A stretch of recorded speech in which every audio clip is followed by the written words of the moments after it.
Bonjour, aujourd'hui mon interlocuteur est l'ancien défenseur des droits de l'homme en Arménie, Arman Tatoyan. Monsieur Tatoyan, merci d'avoir pris le temps pour l'entretien. Merci pour l'invitation. Monsieur Tatoyan, hier vous avez de nouveau alerté sur le fait que les autorités azerbaïdjanaises poursuivent une politique de nettoyage ethnique avec des actes terroristes. Quels sont les objectifs à long et à court terme de l'Azerbaïdjan dans de telles actions? Vous savez, tout d'abord, il est évident que cette politique de l'Azerbaïdjan est une politique de nature génocidaire. Elle a des motifs d'appartenance religieuse et ethnique. C'est une politique institutionnelle qui dure depuis des années. Elle ne diminue pas, même après la guerre. Cela est également démontré par l'un de mes récents rapports que j'ai publié cette année, qui était basé sur tous ces actes criminels de l'Azerbaïdjan, la politique de haine et d'hostilité. Nous avons présenté des preuves objectives pour démontrer tout cela. Et en fait, leur objectif est le nettoyage ethnique de plus de 100 000 habitants de l'Artsakh, simplement pour anéantir la population. Et quand on étudie leurs violations par nature, on voit qu'elles sont absolument les mêmes que ce qu'il s'est passé aux frontières de l'Arménie, mais en Artsakh, c'est beaucoup plus agressif maintenant, vous voyez quelles méthodes ils utilisent. Priver délibérément les gens de gaz, laisser les hôpitaux, les écoles maternelles, etc., sans chauffage et sans eau chaude. Vous pensez qu'ils font cela par hasard? Bien sûr que non. C'est une politique délibérée qui vise à tout faire pour expulser les Arméniens d'Artsakh. Monsieur Tatoyan, quelle est la situation actuelle dans le village de Parour, dans la région d'Askeran, car nous avons également appris récemment que l'Azerbaïdjan a utilisé des Bayraktar en Artsakh. Nous avons 2 victimes blessées. Oui, nous avons des victimes, des blessés. Nous avons des blessés depuis hier. J'ai parlé au défenseur des droits de l'homme d'Artsakh aujourd'hui. Il a également mentionné qu'il se rendrait dans un hôpital pour voir les blessés et la situation est très tendue.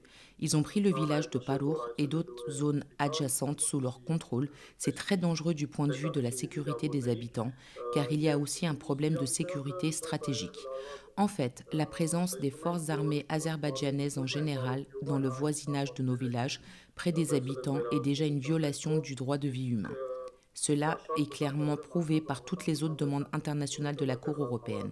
Imaginez leur présence même s'ils cessent le feu pendant 1 ou 2 jours ou s'il y a une situation stable, nous devons encore prendre en compte les principales raisons et la véritable source de tout cela est la politique du gouvernement azerbaïdjanais, la politique d'hostilité, de propagande, de haine, tout vient de là. De plus, cela ne s'arrête pas, car c'est un grand outil politique pour eux. C'est pourquoi ils continuent d'avancer comme un ennemi extérieur. Et oui, la situation est dangereuse. Et quant aux autres villages, je sais que des femmes et des enfants ont été évacués de Kharamort, qu'à cet égard, ces faits criminels de l'Azerbaïdjan sont un grave danger. La chose la plus importante est que maintenant, le monde est occupé par la question russo-ukrainienne, pour ainsi dire à cet égard en profitant de l'occasion, en tenant compte du fait que les médias mondiaux sont complètement occupés, l'attention semble se concentrer là-bas, alors ils avancent leur plan sérieusement. La question se pose, l'un d'eux a pensé qu'il ne fallait pas faire ça, c'est leur intention politique, c'est une autre affaire pour laquelle nous devons être prêts à attendre le maximum d'eux à chaque instant. Monsieur Tatoyan, que sait-on des dégâts du tuyau de gaz? Est-ce ce fait intentionnel? Quel travail l'Azerbaïdjan a-t-il fait dans le secteur du gaz? Oui, c'est intentionnel, bien sûr. Moi aussi, j'ai parlé de cette question. Il y a aussi des faits. Naturellement, cela a été fait délibérément. Ils ont prétexté une rénovation pour installer une vanne spéciale. Ils peuvent l'ouvrir et fermer quand ils veulent. C'est évident, gardant ainsi les plus de 100 000 civils à leur merci. Ils peuvent recourir au chantage, par exemple. Comme par exemple, ont-ils traité les prisonniers lorsqu'ils ont dit qu'ils remettraient un groupe de prisonniers à condition qu'ils prennent le contrôle de certains territoires. Il s'agit d'actes criminels, de trafic d'êtres humains. Ils peuvent faire la même chose maintenant et je pense qu'ils l'ont fait avec ces intentions. Pour pouvoir faire chanter les gens avec leurs actes de pure extermination ethnique. Et pas seulement cela. Par exemple, la dernière visite que j'ai faite en Artsakh, du 14 au 16 février, j'ai également visité le village d'Aravno. Là-bas aussi, ainsi que dans d'autres villages, les habitants ont raconté comment ils avaient vu dans les sources d'eau potable les soldats azerbaïdjanais abattre des animaux, jeter les morceaux de ces animaux dans l'eau. De plus, il y a eu des cas d'empoisonnement de masse et ils le font exprès. Évidemment, cela aurait dû être le cas.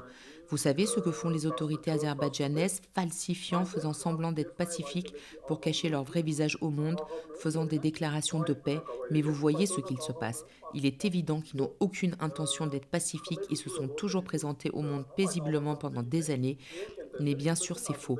Vous voyez ce qu'ils font, ils répandent de fausses rumeurs dans le monde, comme s'ils repositionnent leur position. J'ai vu leurs déclarations aujourd'hui, comme s'ils faisaient cela. Mais il est évident que cela n'a rien à voir avec la réalité. Et ils poursuivent une politique de nettoyage ethnique afin d'expulser les Arméniens d'Artsakh. Monsieur Tatoyan, vous avez parlé tout à l'heure de la politique des autorités azerbaïdjanaises. Est-ce que l'Arménie, nous, avons au moins alerté les tribunaux suite à la privation de gaz en Artsakh? Je sais qu'il y a eu aujourd'hui des publications selon lesquelles l'Arménie a demandé à la Cour européenne et a également fourni des informations à la Cour internationale de justice. Permettez-moi de dire que je suis en contact avec des organisations internationales. J'ai été en contact avec des collègues et des journalistes internationaux pour transmettre cette information. Une chose importante ici est que nous ne permettons jamais aux autorités azerbaïdjanaises d'impressionner notre peuple avec leurs fausses déclarations pacifiques, que ce soit en Arménie, en Artsakh ou dans la diaspora. Permettez-moi également de vous dire ceci. Malheureusement, nous avons des personnalités officielles qui font des déclarations enivrantes qui ne tiennent pas compte des véritables intentions de l'Azerbaïdjan. Dans certains cas, on peut entendre des déclarations telles que tout est normal, les autorités azerbaïdjanaises ont abandonné leurs intentions génocidaires et nous sommes coupables de tout, nous entrons les pieds nus dans de l'eau pleine de verre. Nous devons être un peu vigilants. Notre peuple n'a jamais été rempli de haine envers personne, il n'a jamais été hostile aux autres peuples. Nous avons été épris de paix pendant des siècles, mais nous ne devons pas laisser cette politique d'anéantissement être menée et nous devons garder la vigilance. Monsieur Tatoyan, combien de personnes restent-ils en Artsakh? Quelles sont les prévisions? Si les conditions sont comme ça, qu'est-ce qui attend ces gens à la fin? La population est évidemment de plus de 100 000. Hier, selon les déclarations officielles, 120 000 ont été comptés. Laissez-moi vous dire que c'est un nombre certain. Je suis tout à fait enclin à croire les chiffres officiels de l'Artsakh parce que ma dernière visite en Artsakh m'a amené à la conviction que nous avons vraiment tant de population en Artsakh. Il était évident que leur objectif était d'expulser complètement les Arméniens, car le président azerbaïdjanais a déclaré à plusieurs reprises qu'il y avait 20 000 à 25 000 personnes là-bas, comprenez-vous? Et c'est un problème sérieux pour lui. Il a l'intention d'expulser les Arméniens de toutes les manières possibles. Comme vous le savez, il existe un tel moyen. On dit que les forces armées d'Artsakh ou l'armée partent, mais laissez-moi vous dire qu'en réalité, la politique azerbaïdjanaise n'est pas dirigée contre l'armée ou les autorités. Leur politique est contre le fait d'être arménien, en général, contre les Arméniens. Et par exemple, lorsque nous étudions la politique de haine et d'inimitié après la guerre, nous voyons qu'il y a deux motifs principaux. L'ethnicité, c'est-à-dire les gens sont brutalement tués, décapités, et ces faits sont cruellement encouragés jusqu'à présent uniquement pour le fait qu'ils sont arméniens. Deuxièmement, le christianisme est également devenu une grande politique de haine et d'inimitié. Et de plus, dans sa déclaration du 27 septembre, il a appelé les États musulmans à se venger. Pouvez-vous imaginer à quel point c'est dangereux et cela est dirigé contre toute la population de l'Artsakh? Monsieur Tatoyan, les informations sont en fait très contradictoires, liées à la ligne de contact entre les troupes arméniennes et azerbaïdjanaises. Finalement, quel territoire les Turcs ont-ils envahi? Eh bien, en Artsakh, il est évident que c'est le village de Hadrut dans la région d'Askeran, les parties adjacentes. En la prenant sous contrôle, vous savez, c'est une colline très importante. Ce n'est pas par hasard qu'elle s'appelle la deuxième Chouchi, c'est-à-dire pour sa sécurité et pour sa grande importance. Et que disent-ils de leur point de vue? Comme si c'était notre territoire et ils répandent ce mensonge dans les structures internationales en disant « c'est notre territoire, nous ferons ce que nous voudrons, etc. » Vous comprenez? Regardez ce qu'ils font. Quelques enjeux territoriaux, mais en réalité, on s'occupe de la sécurité des gens. Tout d'abord, l'Artsakh n'a rien à voir avec l'intégrité territoriale de l'Azerbaïdjan. C'est un fait historique, bien sûr, c'est un autre grand sujet, mais regardez à quel point ils ont trompé la communauté internationale, falsifié et continuent de le faire. C'est pourquoi ils poursuivent une politique d'extermination ethnique. Et ils ont violé la partie du village d'Aïk de la région d'Askeran. Ils représentent également un grand danger pour Kharamort et d'autres parties, ce qui constitue à son tour un grave problème de sécurité pour les autres colonies. Monsieur Tatoyan, quelle solution voyez-vous pour sortir de la situation actuelle? Vous savez, tout d'abord, il est très important de représenter le droit à la communauté internationale maintenant. Je veux dire que nous sommes dans une situation tellement difficile maintenant parce que le monde est occupé par un autre conflit, mais nous devons tout présenter correctement. C'est le cas du nettoyage ethnique, de la politique génocidaire. Tout cela signifie que l'Artsakh, les Arméniens vivant en Artsakh, ne peuvent pas rester sous contrôle azerbaïdjanais, car l'anéantissement aura lieu immédiatement. Ils ont besoin non seulement des zones ou des lieux, mais aussi de l'extermination des personnes. Maintenant, nous devons immédiatement informer le monde à ce sujet, montrer ce qui se passe réellement, car l'Azerbaïdjan continue son génocide et sa falsification. Vous savez, il y a encore une autre chose que nous devons justifier, c'est qu'il ne devrait pas y avoir de militaires armés azerbaïdjanais à proximité des colonies, près de nos villages, car ils ont rendu la vie des habitants impossible. La même chose est en Arménie, mais c'est plus agressif en Artsakh. Mais grosso modo, les mêmes violations sur le même principe sont ici, là. Il faut bien montrer que dans deux cas, à la fois avec les racines de l'Arménie et de l'Artsakh, elles vont dans la même direction. Et maintenant, la communauté internationale ne réagit plus, n'est-ce pas? Comme il est répréhensible qu'ils ne répondent pas à ces questions cruciales, il est très possible que nous ayons l'intention de présenter ces stéréotypes de base, car regardez, les autorités azerbaïdjanaises ont répandu ces stéréotypes sur nous, et maintenant ils continuent, et notre passivité pleinement contribue à sa transformation, c'est-à-dire cette réalité. La réalité est toujours à nos côtés, nous l'avons complètement quittée. Monsieur Tatoyan, comment évaluez-vous les réactions des organes de l'État arménien face à ces problèmes de sécurité? Tout d'abord, je considère que la République d'Arménie en général, les organes de l'État de la République d'Arménie ne réagissent pas correctement, de manière adéquate. Ils ont très mal présenté ces motifs. Tout cela est le résultat de leur politique erronée et grossière, parce que les problèmes de sécurité sont complètement ignorés. Ils discutent de tout d'un point de vue militaire et politique. Ils ont ignoré la sécurité des personnes, à cause de quoi ils ont considérablement limité l'action de l'État sur la scène internationale. Si nous coupions la sécurité d'une personne, nous pourrions clairement relier la sécurité à une personne. Nous aurions beaucoup plus de possibilités de présenter cela au monde, de présenter les faits de violation. Voyez ce qui se passe. Ils font des déclarations générales, etc. Mais alors qu'il y a tant de faits sur ces violations à présenter en détail. Ensuite, je pense qu'il faut utiliser plus efficacement les structures internationales. Désormais, l'ensemble du personnel international ne se limite pas à la Cour européenne et à la Cour internationale de justice. Il existe de nombreux instituts et structures, mais ils les utilisent très mal, je pense. C'est la conséquence du fait qu'il, par exemple dans le cas de l'Arménie, fait des déclarations des personnes officielles concédant la compétence territoriale. Par exemple, des personnes officielles disent que c'est le territoire de l'Azerbaïdjan, qu'il n'y a rien que nous puissions faire, ils cherchent des alternatives, ils ne permettent pas que les informations soient déclarées au peuple.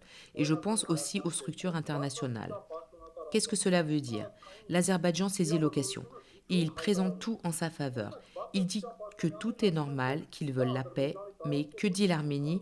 Au lieu de présenter les faits, ils font des déclarations qui ignorent la sécurité, sans parler des concessions territorialement condamnables. Par exemple, la déclaration récente du ministère de la Défense. Quelle était cette déclaration? Des déclarations condamnables utilisées contre les intérêts de l'Arménie qui justifient les actions criminelles des militaires azerbaïdjanais. Monsieur Tatoyan, y a-t-il une mobilisation publique sur la question de la défense de l'Arménie et du renforcement de la sécurité? Vous savez, il est clair que notre peuple voit la sécurité. Cela signifie-t-il que cela se fait sur une base volontaire? Eh bien oui, aussi volontairement. C'est-à-dire, si vous voulez dire seulement public ou si les habitants se rendent compte, ressentent le problème de la sécurité, bien sûr qu'ils le font. Il s'agit d'un problème grave de sécurité.